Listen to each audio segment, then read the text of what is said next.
Guys, you feel free to weigh in now, Shaq. You've heard from Shams. You saw the FBI director speaking about this. What do you think?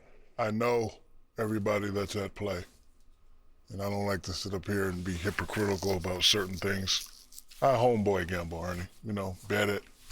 You know, we've been on teams. We played cards. We played spades. We played tonk.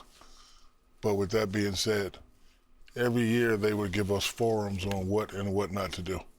One of those things where if somebody asks you if a certain player is playing, you say no.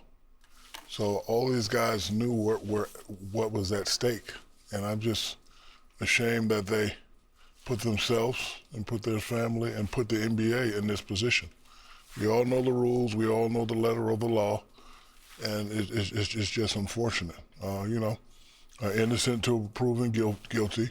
But usually when the FBI has something, they have you. You know, FBI, I know a lot of people from the FBI, and I've been in many of those investigations. They'll wait 2, 3, 4, 5 years, but when they come knocking on your door, they have something. And we all know the letter of the law when it comes to gambling and sports gambling. And I don't want to sit up here like I'm some perfect guy. Like every now and then when I go to Vegas, I'll play some craps and I'll play some roulette, but never gambled at anybody's house. Don't know anything about poker, so I don't know what they're talking about when it comes to the Chauncey thing. But I know Chauncey, I know Damon very well, played with Damon, so I don't want to sit up here, but I'm ashamed that those guys would put their families and their careers in jeopardy. There's an old saying in the hood, all money ain't good money.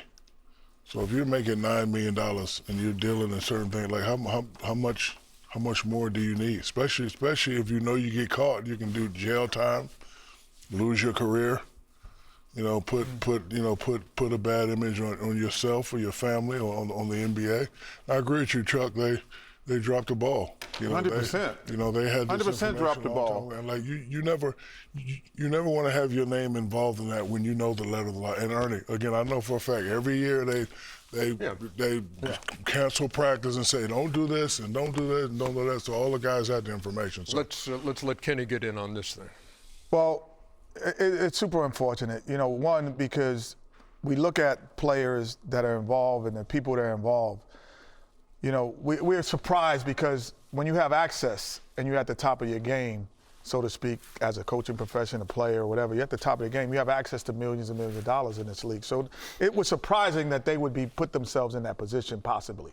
It is an innocent until proven guilty. I think the other part is we have to realize gambling is an addiction. So the addiction of it is what makes you make illogical decisions. So not because you make $9 million. There are people who are making, as the FBI director said, there's a man who lost $1.8 million. That means he has a lot of money, so he has an addiction to that, those fish that they talk about that they were bringing in. So gambling is an addiction which can make you make illogical decisions regardless of your ethnic background, regardless of your physical background, and regardless of your financial status. So let's understand that. And I disagree in terms of the NBA dropping the ball. This is an ongoing investigation. There's no way that any FBI or police even would come to anyone and say, hey, this is what we're doing. This is the surprise element always makes it happen. So they cannot overextend the information that they're receiving. And this is about individuals. And last, and I'll let you talk, Chuck. I wish you would, because you're making me mad right here.